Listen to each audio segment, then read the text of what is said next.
UDF നേട്ടം ഉണ്ടാക്കിക്കൊണ്ടിരിക്കുകയാണ്. അത് ഏറെ നാളായിട്ട് നമ്മൾ കണ്ടുകൊണ്ടിരിക്കുകയാണ്. ഉപതെരഞ്ഞെടുപ്പുകളിലൊക്കെ അവരുണ്ടാക്കിയ വലിയ വിജയം. അത് കഴിഞ്ഞിപ്പോൾ ഈ തദ്ദേശ തെരഞ്ഞെടുപ്പിൽ അവർ പ്രതീക്ഷിക്കാത്ത തരത്തിൽ വിജയം കൈവരിച്ചു. അത് അവർക്ക് കൂടുതൽ അമിത പ്രതീക്ഷയാണ് 2026 ഭരണം കിട്ടുമോ എന്നുള്ളത്. പക്ഷേ ഇത്തരത്തിൽ വിജയം ഉണ്ടായിട്ടും അവരുടെ ചേരിപ്പോരിന് യാതൊരു കുറവുമില്ല എന്നുള്ളതാണ്. ഇപ്പോൾ നമ്മൾ എറണാകുളത്ത് കാണുന്നതും തൃശ്ശൂരിൽ കാണുന്നതും അതുപോലെ മുസ്ലിം ലീഗിൻ്റെ തട്ടകമായ വേങ്ങരയിൽ കാണുന്നതും ഇതൊക്കെ തന്നെയല്ലേ? തീർച്ചയായിട്ടും വളരെ ഖേദകരമായ ചില കാര്യങ്ങളാണ് UDFൻ്റെ പാളയത്തിൽ നടന്നുകൊണ്ടിരിക്കുന്നത്. അവർക്ക് വൻ വിജയമുണ്ടായ സ്ഥലങ്ങളിലൊക്കെ അവർ വൻ പോരും ആരോപണങ്ങളും പ്രത്യാരോപണങ്ങളുമായിട്ടൊക്കെ രംഗത്ത് വന്നിരിക്കുകയാണ്. ഇപ്പോൾ കൊച്ചിയിലെ കാര്യം നമ്മൾ കണ്ടതാണ്, അതിലേക്ക് നമുക്ക് വരാം. അതിനേക്കാൾ പ്രധാനമായിട്ട് തൃശ്ശൂർ മേയർ സീറ്റ് ഒരു വിൽപ്പന ചരക്കാണ് എന്ന് പറഞ്ഞുകൊണ്ട് അവരുടെ മെയിൻ വളരെ പ്രധാനപ്പെട്ട മുതിർന്ന നേതാവ് ലാലി ജെയിംസ് മുന്നോട്ട് വന്നിരിക്കുകയാണ്. ഇന്ന് ഇത് VD സതീശനോട് ചോദിച്ചപ്പോൾ അത് എന്നോടല്ല ചോദിക്കേണ്ടത്, അത് സംസ്ഥാന നേതൃത്വത്തിനോടാണ്. അവരാണ് സംഘടനാപരമായ കാര്യങ്ങൾ കൈകാര്യം ചെയ്യുന്നതെന്ന് പറഞ്ഞ് അദ്ദേഹം വഴപ്പി മാറുകയാണ് ചെയ്തത്. അപ്പോൾ എന്തൊക്കെയോ അവിടെ ചീഞ്ഞു നാറുന്നുണ്ട് എന്നുള്ളത് വ്യക്തമാക്കുന്ന ഒരു ശൈലിയാണ് VD സതീശൻ്റെ വാക്കുകളിൽ നിന്ന് പോലും നമുക്ക് കാണേണ്ടത് തോന്നുന്നത്. തൃശ്ശൂർ അല്ലെങ്കിൽ തന്നെ പ്രശ്നങ്ങൾ നിൽക്കുകയാണ്. കാരണം അവിടെ 3 മേയറെ മറ്റോ അവതരിപ്പിക്കാനാണ് ഇപ്പം നിൽക്കുന്നത്. ഇപ്പോഴത്തെ മേയർ നിജീഷ് ജസ്റ്റിനെ കൂടാതെ, നിജീഷ് ജസ്റ്റിനാണ് ഇപ്പം പെയ്ഡ് മേയർ എന്നാണ് പറയുന്നത്. അപ്പോൾ പേയ്മെൻറ്റ് സീറ്റിലാണ് മേയർ സ്ഥാനം തൃശ്ശൂർ ഒപ്പിച്ചതെന്നാണ് അവരുടെ ലാലി ജെയിംസിൻ്റെ മുതിർന്ന നേതാവിൻ്റെ ആരോപണം. അതിന് പുറമെ അവിടെ ഇനി 2 പേരും കൂടെ വരുമെന്നാണ് പറയുന്നത്. ഒരാൾ 2 വർഷം കഴിയുമ്പോൾ മാറും, വീണ്ടും ഒരാൾ 1 വർഷം കഴിഞ്ഞിട്ടും കൂടെ വരും എന്നുള്ളത്. ഏതാണ്ട് ഇതേ പ്രശ്നം തന്നെയാണ് ഇത്. തൃശ്ശൂരെ സംബന്ധിച്ചിടത്തോളം അവർക്ക് വളരെ പ്രതീക്ഷ നൽകിയ ഒരു സീറ്റായിരുന്നു. വളരെ പ്രശ്നങ്ങളൊക്കെ വന്ന് BJP അവിടെ പിടിച്ചടക്കി. പിന്നെ ഉള്ളത് CPIയുടെ മേൽക്കോയ്മയുള്ള സ്ഥലമാണ്. CPMനും അവിടെ മേൽക്കോയ്മയുണ്ട്.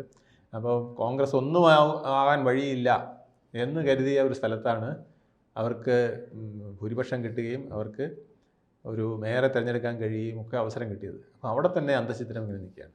പിന്നെ ഇതിനേക്കാൾ തമ്പിങ് മെജോറിറ്റി എന്ന് വേണമെങ്കിൽ പറയാം. 76-ൽ 47 സീറ്റ് ഘടകകക്ഷികൾ ഉൾപ്പെടെ 47 സീറ്റ് UDFന് കിട്ടിയതാണ്. ഏതാണ്ട് 3-ൽ 2 പറയാൻ ഈ 4-5 സീറ്റും കൂടെ മതി. അത്രയ്ക്ക് വലിയ വിജയം നേടിയെടുത്താണ് ഈ അട്ടിമറി ഉണ്ടായത്. ദീപ്തി മേരി വർഗീസിനെ തിരുവനന്തപുരത്ത് പറഞ്ഞ പോലെ മേയർ സ്ഥാനാർത്ഥിയാണെന്ന് പറഞ്ഞ് കൊണ്ടുവന്നിട്ട് അവസാനം ഡെപ്യൂട്ടി മേയറുമല്ല ഒന്നുമല്ലാത്ത വിധത്തിൽ ഇപ്പോൾ വന്ന് നിൽക്കുകയാണ്. ഇനി അവിടെ നടന്ന നാടകങ്ങൾ പലതാണ്. ഇതിനിടയ്ക്ക് ഡെപ്യൂട്ടി മേയർ സ്ഥാനത്തേക്ക് ഇപ്പോൾ മുസ്ലിം ലീഗും ആവശ്യം ഉന്നയിച്ചിരിക്കുകയാണ്. ചിലപ്പം അവസാനത്തെ 1 വർഷം മുസ്ലിം ലീഗിന് ഡെപ്യൂട്ടി മേയർ സ്ഥാനവും കൊടുത്തേക്കും എന്നും കേൾക്കുന്നുണ്ട്. അപ്പോൾ VK മിനിമോൾ ഇപ്പോൾ അവിടെ ജയിച്ചു, മേയറായി. അതുപോലെ തന്നെ അവരുടെ തന്നെ ഡെപ്യൂട്ടി മേയർ ദീപക് ജെയിംസിനെ കിട്ടിയിരിക്കുന്നു. ഇതെല്ലാം സത്യം തന്നെയാണ്. പക്ഷേ എങ്കിൽ പോലും അവിടെയും പിന്നിൽ നിന്നുള്ള കുത്തും തൊഴിയും അവസാനിക്കുന്നില്ല എന്നുള്ളതാണ്. മറ്റൊന്ന് താങ്കൾ പറഞ്ഞ പോലെ വേങ്ങരയാണ്. വേങ്ങര എന്ന് പറയുന്നത് ലീഗിൻ്റെ കുത്തക സ്ഥലമാണ്. കുഞ്ഞാലിക്കുട്ടിയുടെ മണ്ഡലമാണ്. ലീഗാവട്ടെ അല്ലെങ്കിൽ UDF ആകട്ടെ മലപ്പുറത്ത് 100-ൽ 100 സീറ്റ് പിടിച്ചവരാണ്. എന്ന് പറഞ്ഞാൽ 100-ൽ 100 നഗരസഭ ഭരണവും പിടിച്ചവരാണ്. 2 സ്ട്രോങ് ഹോൾഡ് എന്ന് LDFൻ്റെ പറഞ്ഞിരുന്ന പെരിന്തൽമണ്ണ വർഷങ്ങളായിട്ട് അവരുടെ കൈവശിരുന്നതാണ്. അതുപോലെ തന്നെ നിലമ്പൂർ. ഇത് രണ്ടും UDF തട്ടിയെടുത്തു എന്നതോടുകൂടി 100-ൽ 100% മലപ്പുറം UDFനാണ് എന്ന ഒരവസ്ഥയിലേക്കാണ് നിന്നിരുന്നത്. ആ സ്ഥലത്താണ് ഇപ്പം വലിയ ആരോപണത്തിൽ VK കുഞ്ഞാലിക്കുട്ടി എത്തിയിരിക്കുന്നത്. അദ്ദേഹത്തിൻ്റെ സഹോദരി പുത്രനെ വേങ്ങര ബ്ലോക്ക് പഞ്ചായത്ത് പ്രസിഡൻ്റ് ആക്കാനായിട്ടുള്ള നീക്കം നടക്കുന്നു എന്നുള്ളതാണ് അവിടെ വന്നിരിക്കുന്ന ആരോപണം. സ്വന്തം അണികളിൽ നിന്ന്, ലീഗിൽ നിന്ന് വന്നിരിക്കുന്ന ആരോപണം.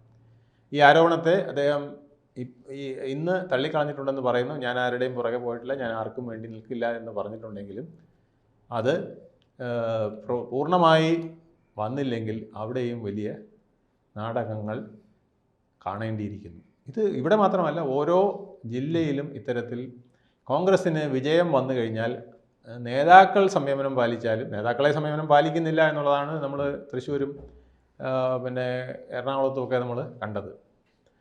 നേതാക്കൾ സംയമനം എങ്ങനെയെങ്കിലും പാലിച്ച് വീണ്ടും വന്നാലും അണികൾ ഇതിനേക്കാൾ അപ്പുറമായിട്ട് നിൽക്കുന്നു എന്നുള്ളതാണ്. ഇങ്ങനെ പോയാൽ സീറ്റ് വിഭജനം എവിടെ പോയി നിൽക്കും നിയമസഭയിലേക്കുള്ളത് എന്നൊരു വലിയ ചോദ്യമാണ്. പക്ഷേ ഇത് യു ഡി എഫിന് വലിയൊരു തിരിച്ചടി ഉണ്ടാക്കത്തില്ല. കാരണം ഇതൊക്കെ യു ഡി എഫിൻ്റെ കോട്ടകളാണ്. ഇപ്പോൾ എറണാകുളം നോക്കിക്കഴിഞ്ഞാൽ അത് അവർക്കെപ്പോഴും വലിയൊരു പച്ചത്തുരുത്തായിട്ട് നിൽക്കുന്ന ഇടമാണ്. അതുപോലെ വേങ്ങര ലീഗിൻ്റെ കോട്ടയാണ്. അതൊക്കെ വരാൻ പോകുന്ന നിയമസഭാ തെരഞ്ഞെടുപ്പ് ഇതിനിടെ കേൾക്കുന്നു ഇത്തവണ പിന്നെ കുഞ്ഞാലിക്കുട്ടി വേങ്ങരയിൽ നിന്ന് മത്സരിക്കില്ല എന്ന് വരെ കേൾക്കുന്നു. അത്രയ്ക്ക് പ്രതികൂലമായ സാഹചര്യം. അവിടെ ചില അന്തർനാടകങ്ങൾ നടക്കുന്നു, ചരടുവലികൾ നടക്കുന്നു എന്നൊക്കെ പറയുന്നുണ്ട്. കാരണം യു ഡി എഫിനകത്ത് പിന്നിൽ നിന്ന് കുത്തുന്നത് ഇന്നോലെയല്ല, കുത്തരിയല്ല, അതെല്ലാ കാലങ്ങളും നടന്നിട്ടുള്ളതാണ്. ഇപ്പം വിജയപ്രതീക്ഷ വന്നതോടുകൂടി ഏതാണ്ട് 80 സീറ്റ് കിട്ടും എന്ന് തദ്ദേശ സ്വയംഭരണ സ്ഥാപനങ്ങളിലെ വോട്ട് വെച്ചൊരു സതീശൻ്റെ കണക്ക് 100ആണ്. അതെ, അത് 100-ഉം 110 വരെയാണ് അദ്ദേഹം ഇപ്പോൾ കണക്ക് കൂട്ടിയിരിക്കുന്നത്. അപ്പോൾ അതിനിടയ്ക്കാണ് ഈ ബഹളങ്ങളെല്ലാം നടക്കുന്നത്. സത്യാവസ്ഥ അത്ര ശുഭകരമല്ല. 45 സീറ്റിൽ ഇടതുപക്ഷത്തിന് മുന്നേറ്റം നടത്താൻ കഴിഞ്ഞിട്ടുണ്ട്.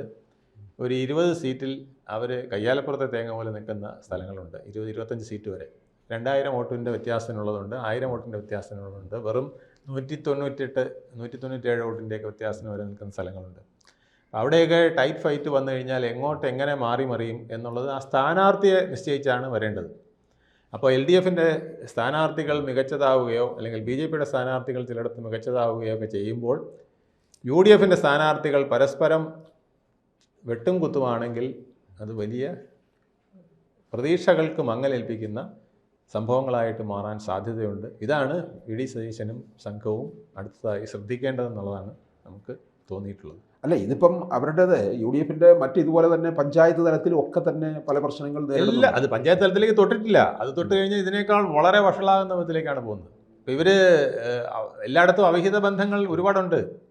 ഇന്ന് വി ഡി സതീശൻ പറഞ്ഞിട്ടുണ്ട്, ഞങ്ങൾ ബി ജെ പിയുമായും എസ് ഡി പി യുമായിട്ടും യാതൊരു സന്ധിക്കും മുതിരുന്ന പ്രശ്നമില്ല എന്ന് വി ഡി സതീശൻ പറഞ്ഞിട്ടുണ്ട്. എസ് ഡി പി ഐയുടെ ബാനറിൽ അല്ലെങ്കിൽ അവരുടെ പിന്തുണയിൽ ജയിച്ച കോൺഗ്രസ്സുകാരനെ പോലും ഞങ്ങൾ അടുപ്പിക്കില്ല, അവൻ രാജിവെക്കണമെന്നാണ് ഞങ്ങളുടെ തീരുമാനം എന്ന് വരെ ഇന്ന് പറഞ്ഞു. പാലക്കാട് എസ് ഡി പി ഐയുടെ പിന്തുണ നല്ലപോലെ കിട്ടിയതെന്നുള്ള തീർച്ചയായിട്ടും അവിടെ ഇപ്പം ഒഫീഷ്യൽ കോൺഗ്രസ് സ്ഥാനാർത്ഥി പോലും എസ് ഡി പി ഐയുടെ പിന്തുണയിൽ മത്സരിച്ചതാണെന്ന് ചിത്രം പല വോട്ടർമാർക്കും വ്യക്തമായിരിക്കുകയാണ് അദ്ദേഹം ഇത്തരത്തിലുള്ള പ്രസ്താവന നടത്തുന്നുള്ളതാണ് വേറൊരു രസം. പക്ഷേ അദ്ദേഹത്തിന് ചിലത് മൂടി വയ്ക്കേണ്ടതുണ്ട്. കാരണം എസ് ഡി പി ഐയുടെ പിന്തുണ കിട്ടിയിട്ടുള്ള കാര്യങ്ങളോ അല്ലെങ്കിൽ അതുപോലത്തെ കാര്യങ്ങളോ വന്നാൽ തെക്കൻ കേരളത്തിൽ മധ്യ കേരളത്തിലൊക്കെ വളരെ പ്രശ്നങ്ങൾ ഉണ്ടാക്കും എന്നുള്ളത് അവർക്കറിയാം. ബി ജെ പി അത് കൂടുതൽ എൻകാഷ് ചെയ്യാൻ ചാൻസ് ഉണ്ട്. അല്ലെങ്കിൽ തന്നെ ബി ജെ പിക്ക് അതത്തരം കണക്കുകളുണ്ട്. ആ കണക്കുകളൊക്കെ ആയിട്ട് ഇനി പുറത്തു വരും. അതുപോലെ തന്നെ ബി ജെ പി ചിലയിടത്ത് ശക്തമായി സംഘം ചേർന്ന് തോൽപ്പിച്ച സ്ഥലങ്ങളുണ്ട്. അതൊക്കെ ഇനി നിയമസഭാ തെരഞ്ഞെടുപ്പ് വരുമ്പോൾ ആ പിക്ചറുകളെല്ലാം അവരെടുത്തുകൊണ്ട് വരും. നമ്മുടെ ആ നിയമസഭയ്ക്കകത്തുള്ള ഏതൊക്കെ വാർഡുകളിലാണ് അവിഹിത ബന്ധം നടന്നത്, ആ ബന്ധത്തിൻ്റെ ഫലമായിട്ട് താമര വിരിയാത്തത്, കൈപ്പത്തി പൂവണിഞ്ഞത് എന്നൊക്കെ പറഞ്ഞ് ഇനിയിപ്പോൾ രംഗത്ത് വരാൻ പോകുന്നതേ ഉള്ളൂ. അപ്പോൾ അതിനിടയ്ക്ക് സ്വന്തം പാളയത്തിൽ നിന്ന് തന്നെ തൃശ്ശൂർ മേയർ പെയ്ഡ് സീറ്റാണെന്നും കൊച്ചിൻ മേയറെ ഇങ്ങനെ കഷ്ണമാക്കി മാറ്റിയെന്നും യഥാർത്ഥ മേയറെ ജനങ്ങൾ ആഗ്രഹിച്ച മേയറെ മാറ്റി നിർത്തി എന്നൊക്കെ പറയുമ്പോൾ വലിയ വിഷയങ്ങൾ പല വിധത്തിലുണ്ടാകുന്നു. അവിടെ പലവിധ കളികൾ നടക്കുന്നു എന്നുള്ളതാണ് നമ്മൾ മനസ്സിലാക്കുക. അല്ലെ, യു ഡി എഫിലെ സംബന്ധിച്ചിടത്തോളം ഇതിപ്പം കോർപ്പറേഷനിലൊക്കെ നമ്മളിത് കാണുന്നത് ഇനിയിപ്പം നമ്മൾ സംസ്ഥാന തലത്തിൽ തന്നെ കാണാൻ പോകുന്നതേ ഉള്ളൂ അധികാരത്തിൽ വന്നു കഴിഞ്ഞാൽ. അതായത് അധികാരത്തിൽ വരുന്നതിന് മുമ്പ് തന്നെ 5 മുഖ്യമന്ത്രിമാർ, 50ഓളം മന്ത്രിമാരൊക്കെ ഇപ്പോഴത്തന്നെ ഉൾപ്പെട്ടിരിക്കുകയാണ്. അതുപോലെ 500ഓളം MLA സ്ഥാനമോഹികളുണ്ട്. 250 പേര് KPCC ജംബോ സെറ്റപ്പിൽ തന്നെ ഉണ്ട് ഭാരവാഹി പട്ടികയിൽ. അതിനു പുറമെ ഓരോ മണ്ഡലത്തിലും കുറേ നാളായിട്ട് കാവൽക്കാരനായി നിന്ന് പയറ്റിക്കൊണ്ട് ഈ മണ്ഡലം എനിക്കാണെന്ന് ഉറപ്പിച്ച പലരും ഉണ്ട്. അതിൽ നിന്നൊക്കെ മാറി വരുമ്പം അവിടെ ഉണ്ടാകുന്ന സ്ഫോടനാത്മകമായ രംഗം പലതാണ്. അപ്പം അങ്ങനെയൊക്കെ വന്നാൽ തരൂർ കോൺഗ്രസും കൂടെ വന്നാൽ പിക്ചറാകെ മാറും. കൂടുതൽ വാർത്തകളും വിശേഷങ്ങളും നിങ്ങളിലേക്ക് എത്താൻ ABC മലയാളം സബ്സ്ക്രൈബ് ചെയ്യുക, ബെൽ ബട്ടണും അമർത്തുക.